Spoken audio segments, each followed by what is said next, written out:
Allez, bonjour à tous, j'espère que vous allez bien et que vous avez passé une bonne semaine. Alors, ce dimanche, on va parler de diversification. Ouais, encore une fois, c'est important. On va parler en fait de la diversification gagnante, mais uniquement en se concentrant sur tous les produits qui sont aujourd'hui disponibles au sein même de l'écosystème, on va dire, des crypto-monnaies, donc du marché des crypto-monnaies dans leur ensemble. Il faut comprendre que aujourd'hui, dans le marché en fait des crypto-monnaies, il y a une multitude de produits qui nous permettent en fait d'investir, de générer du rendement, d'avoir de la performance, et ce en fait afin de se diversifier le plus possible. Donc les crypto-monnaies, ça ne consiste pas à juste acheter du Bitcoin, à juste acheter en fait quelques crypto-monnaies pour les conserver sur une longue période de temps. Bon, ça on peut le faire, hein. C'est ce qu'on appelle le buy and hold, mais concrètement, on est loin aujourd'hui d'avoir que ça pour investir. Donc je vais un petit peu essayer en fait de vous lister tout ce qui est possible aujourd'hui. Je vais quand même m'efforcer en fait de ne rien oublier. Tout ce qui est possible aujourd'hui en fait pour se diversifier correctement. Alors bien sûr, correctement, ça veut dire juste acheter tout et n'importe quoi ou n'importe quel produit. Ce n'est pas de la diversification. Bien sûr que à chaque fois que vous allez acheter un produit, il faut bien évidemment acheter un produit qu'on va comprendre et qui va être intéressant pour votre portefeuille. Alors avant de commencer, n'oubliez pas de vous inscrire pour recevoir ma lettre d'investissement. Donc justement, la dernière a été envoyée la semaine dernière. On a pas mal parlé en fait de psychologie et j'ai notamment expliqué pourquoi est-ce qu'au final, il y a peu de personnes, une nouvelle fois, qui sont vraiment passées à l'action et qui ont profité de la crise du Covid-19. Donc si ça vous intéresse de recevoir toutes ces lettres que j'envoie chaque 2 semaines, inscrivez-vous. Le lien est juste dans la description. Alors, on va commencer en fait par parler des bots de trading. Ça tombe bien, j'ai justement fait une vidéo par rapport à ça la semaine dernière. Donc les bots de trading, pour moi, c'est une solution pour se diversifier.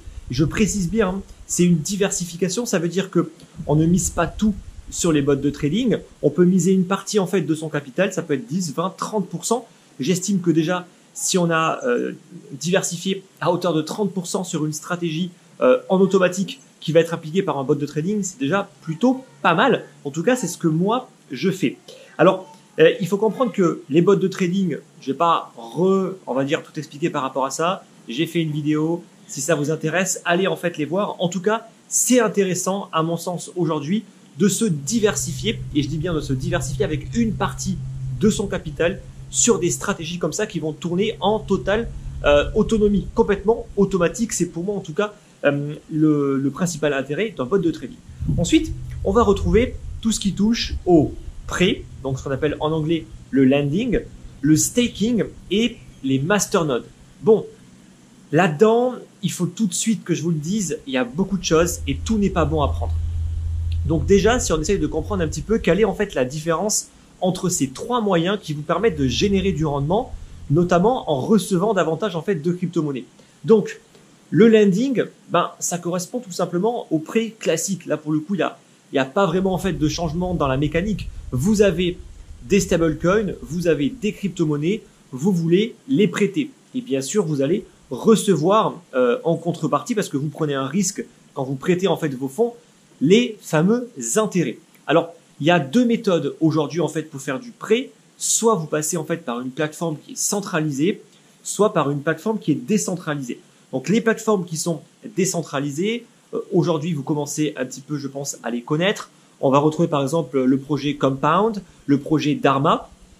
Donc c'est toutes les applications liées à la DeFi. Ensuite, on va avoir les plateformes qui sont centralisées, hein. Dans celles-là, on va retrouver par exemple Nexo, Celsius, Nuo, qui sont les plus connus en fait et qui vous permettent de prêter vos crypto-monnaies à des personnes qui souhaitent les emprunter et vous allez recevoir une rémunération. Donc cette rémunération, elle va bien évidemment changer en fonction de qu'est-ce que vous allez prêter. Si vous prêtez un stablecoin, vu que c'est beaucoup plus stable, au final, ce sera peut-être beaucoup plus intéressant pour vous, car beaucoup plus de personnes aujourd'hui sont intéressées par directement emprunter des stablecoins. Vous pouvez aussi prêter en fait des crypto-monnaies, mais toutes les crypto-monnaies sont pas forcément intéressantes. Il faut comprendre que si personne n'est intéressé par emprunter la crypto-monnaie en fait que vous prêtez, en fait, le taux d'intérêt sera pas forcément hyper élevé parce que, bien sûr, tout ça, en fait, va dépendre du risque, mais aussi de l'offre et de la demande. S'il y a personne qui veut emprunter vos crypto-monnaies, bien évidemment que vous n'allez rien récupérer car personne va au final vous les prendre. Donc c'est pour ça qu'au final, en fonction de ce que vous allez prêter, vous aurez des rendements qui vont être plus ou moins élevés. Alors, on va dire que les plateformes qui sont décentralisées, elles ont un système qui est assez complexe, mais qui est pour le coup plutôt juste, parce que vous allez vraiment recevoir une rémunération en fonction du risque de la demande, alors que par rapport aux plateformes centralisées, c'est en général un taux qui est fixe, hein. Notamment sur Nexo par exemple, le taux il est fixe et en toute honnêteté, on ne sait même pas exactement qu'est-ce qui justifie en fait ce taux-là. On n'a aucune idée en fait de ce qu'ils font avec. Parfois le taux peut baisser, peut augmenter, on ne sait pas. Donc pour le coup, il y a quand même un petit problème, on va dire, d'opacité vis-à-vis en fait des plateformes de prêt. Et c'est pour ça que moi je vous mets en garde parce que honnêtement, il faut faire attention avec ces plateformes-là. Quand vous prêtez en fait vos fonds à une plateforme qui est centralisée, vous en perdez le contrôle total. Donc ça, il faut vraiment le prendre en compte. Ne diversifiez pas trop votre capital sur ces plateformes-là, s'il vous plaît. Vous pouvez éventuellement diversifier une partie si vous prenez en fait le risque, mais honnêtement, ne diversifiez pas trop en fait en croyant que c'est une solution miracle pour gagner, par exemple pour Nexo, 8% par an. Quand vous êtes capable de gagner 8% par an, ça veut dire qu'il y a un risque à un moment ou à un autre, et ça c'est vraiment important de bien le comprendre. Ensuite, il y a le staking. Donc là, c'est pareil. Le staking, soit on passe par des plateformes qui sont centralisées, donc directement des plateformes d'échange qui vont gérer en fait pour vous le staking. Donc soit via des pools de staking, donc on va mettre en commun en fait tout simplement une quantité assez importante de crypto-monnaies pour devenir un validateur et pour miner en fait des blocs, car c'est le principe en fait du staking. Soit vous le faites vous-même, soit vous allez directement déléguer en fait vos parts. Bon, là c'est un petit peu technique, mais ça dépend vraiment des projets. Par exemple, si on prend le projet EOS ou le projet Tezos ou le projet Icon, vous pouvez par exemple vous-même faire le staking. Vous n'avez pas en fait besoin de passer par une plateforme. Alors certes, c'est plus simple de passer en fait par une plateforme, mais c'est possible de le faire sans passer par une plateforme en déléguant vos parts.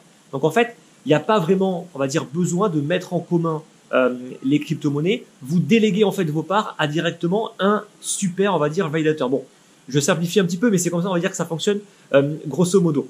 Ou alors, vous passez directement par des plateformes d'échange comme Binance qui le propose et qui vont faire le staking pour vous. Voilà. Bon, moi, je vous recommande toujours en fait de garder au maximum le contrôle de vos crypto-monnaies. Ne croyez pas en fait que sur Binance, il n'y a pas de risque. Il y a un risque, il faut bien le comprendre. Binance n'est pas une plateforme qui est régulée. Ça, il faut bien aussi le comprendre. Donc, faites attention par rapport à ça. Même si, bien sûr, aujourd'hui, le risque, il est extrêmement faible. Ça, je vous l'accorde. Vous prenez quand même un risque et ça, il faut quand même en être conscient. Ensuite, on a les masternodes. Donc, les masternodes, c'est quoi? C'est un petit peu le même principe que le staking, sauf que là, il faut absolument mettre en commun, ou plutôt, il faut avoir une grande quantité de crypto pour être capable, en fait, de devenir ce qu'on appelle un super nœud. Donc, en gros, par exemple, pour le réseau Dash, on peut être ce qu'on appelle un super nœud, mais pour ça, il faut avoir une certaine quantité, en fait, de Dash. Et ça peut coûter relativement cher. Ça peut coûter, en fait, plusieurs dizaines de milliers d'euros, voire plusieurs centaines de milliers d'euros pour faire un masternode. Donc, pour être un super nœud. Donc, qu'est-ce qu'aujourd'hui ont fait pas mal d'entreprises? Ils ont créé, en fait, des sociétés pour mettre en commun, justement, tout un tas d'investisseurs pour qu'ils investissent dans le même masternode. Et comme ça, ils vont être capables de générer du rendement. Alors, ce qui est intéressant, c'est que vous arrivez à mettre en commun pour générer du rendement. Donc ça peut être intéressant. Vous pouvez gagner par exemple 5, 6, 7, 8%, 10% par an. Par exemple, comme sur des projets Dash, où ça peut être assez intéressant. Ou même le projet Pivix également, qui est assez connu en fait dans le monde des masternodes. Il y a aussi Horizen, qui est assez intéressant. Mais aujourd'hui, le problème, c'est que il y a beaucoup de personnes qui ne comprennent pas trop en fait le principe et qui ne se basent que sur les performances. Et ça, c'est un petit peu regrettable en fait parce que un masternode peut générer beaucoup de rendement. Ça veut dire ils peuvent vous générer 10, 20, 30, 40% par an. C'est énorme. Mais le facteur qu'il faut prendre en compte, c'est la valeur du token. Car c'est bien beau en fait de recevoir par exemple 40% de tokens supplémentaires par an. Mais si votre token il perd 50% chaque année, en fait vous n'avez rien gagné. Donc ça, il faut le prendre en compte. Et le problème aujourd'hui, c'est que sur la plupart des entreprises qui proposent de mettre en commun justement tout un tas en fait d'investisseurs pour participer à un masternode, en fait, quand vous regardez quels sont les masternodes qui sont proposés, dans la plupart des cas, il n'y a que des masternodes qui sont totalement inconnus, qui génèrent des rendements complètement délirants. Je vous rappelle que quand vous recevez par exemple 30, 40, 50% de rendement, ça veut dire que il y a une création monétaire qui est extrêmement forte. Donc un prix en fait ne peut pas croître quand il y a une inflation qui est extrêmement importante, quand il y a une création monétaire qui est extrêmement importante. Si vous avez 50% de rendement, ça veut dire que si à l'heure actuelle, il y a 100 000 tokens qui ont été créés, dans un an, il y en aura 150 000. Et les 50 000 auront été distribués à toutes les personnes qui ont un masternode. Donc vous imaginez bien que ça fait une pression vendeuse qui est extrêmement forte.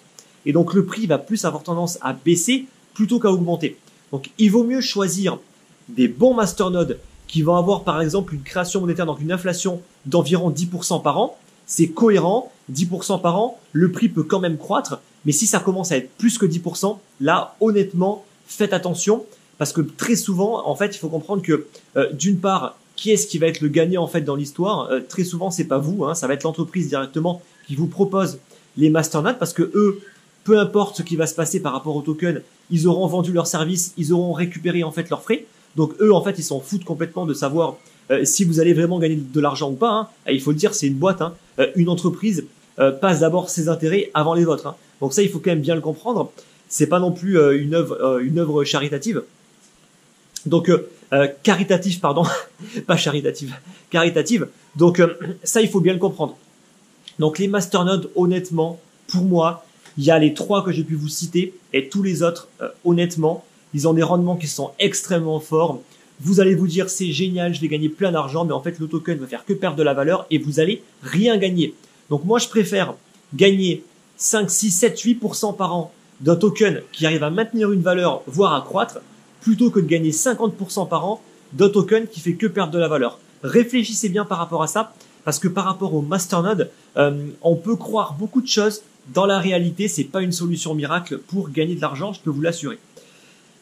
Ensuite, qu'est-ce qu'on va avoir? On va avoir donc le buy and hold. Donc le buy and hold qui est une stratégie en fait aujourd'hui qui consiste tout simplement à acheter et à attendre. Alors, le buy and hold, c'est intéressant pour des projets qui ont vraiment de l'avenir sur le long terme, qui sont dans une phase de croissance aujourd'hui.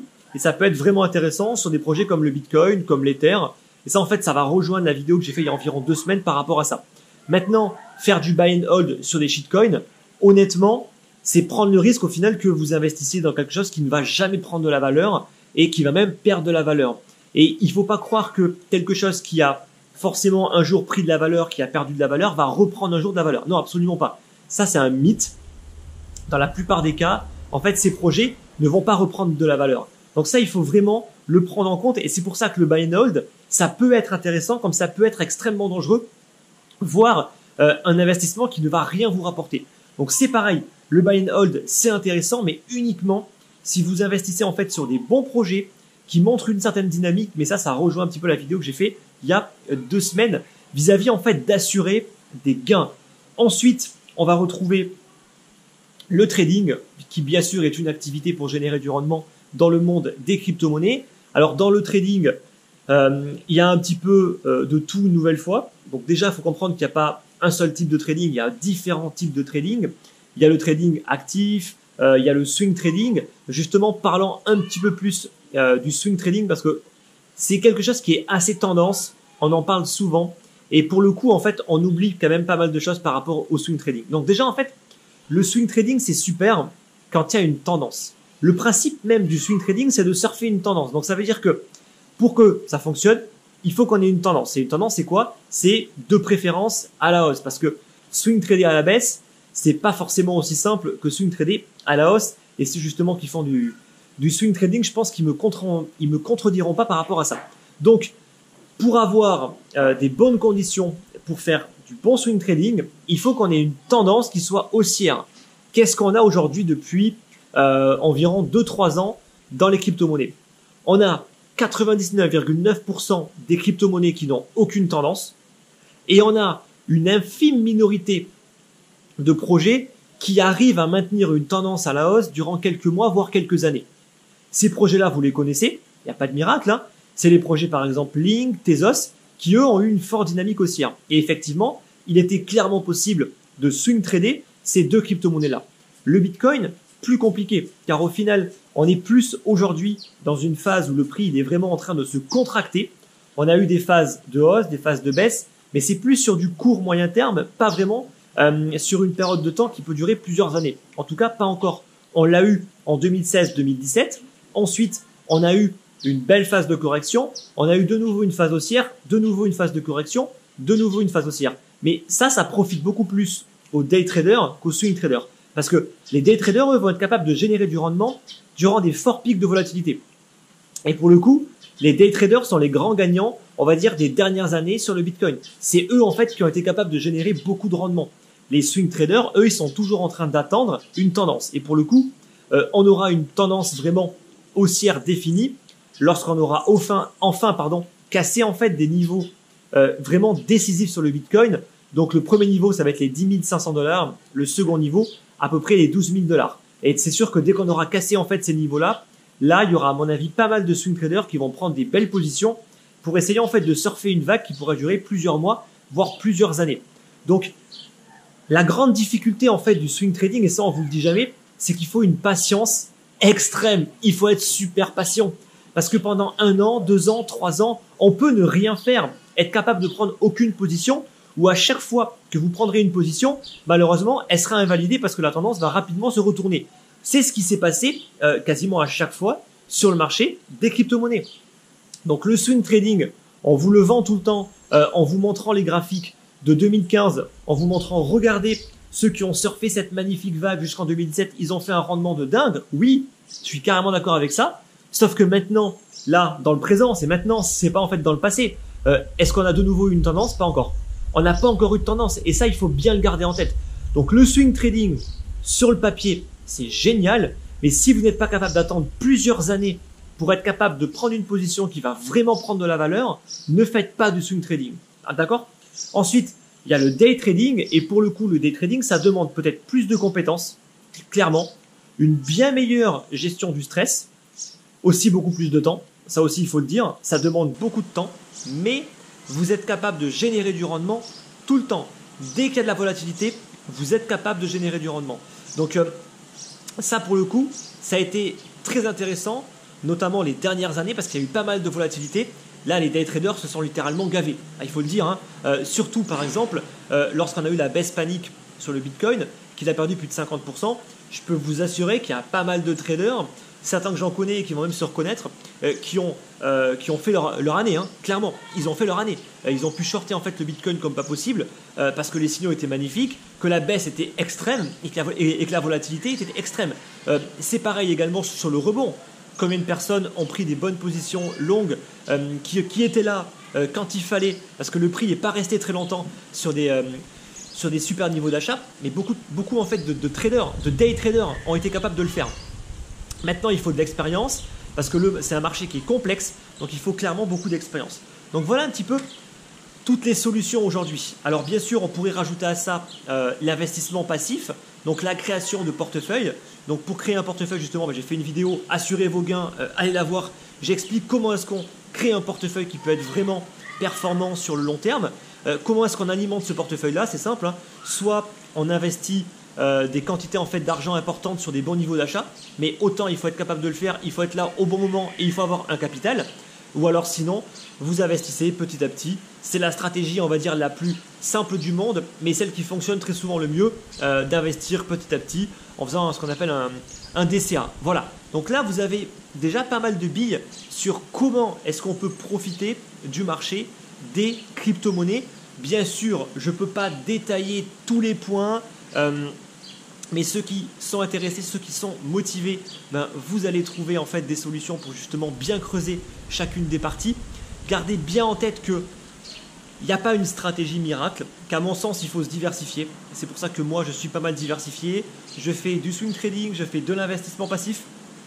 Je fais également maintenant de la diversification sur des bots de trading. Donc je tends à diversifier les sources de revenus dans les crypto-monnaies. parce que c'est un marché qui évolue. Ce qui marchait auparavant peut-être ne fonctionnera plus en fait demain. Et donc plus vous serez diversifié, plus vous aurez de chances de générer du rendement. Voilà, donc j'espère que c'est clair. Donc si vous avez des questions par rapport à tout ça, surtout, n'hésitez pas à les poser dans l'espace de commentaires. J'espère que le son, il est bon, parce que là, c'est directement le son de la caméra, parce que j'ai oublié de prendre un de mes micros, malheureusement. Donc j'espère que le son, il est bon. J'espère que vous profitez également un petit peu de la vue derrière moi. N'oubliez pas de mettre le like pour le soutien. Et quant à nous, on se retrouve la semaine prochaine pour la prochaine vidéo. Je vous dis bon dimanche et à dimanche prochain.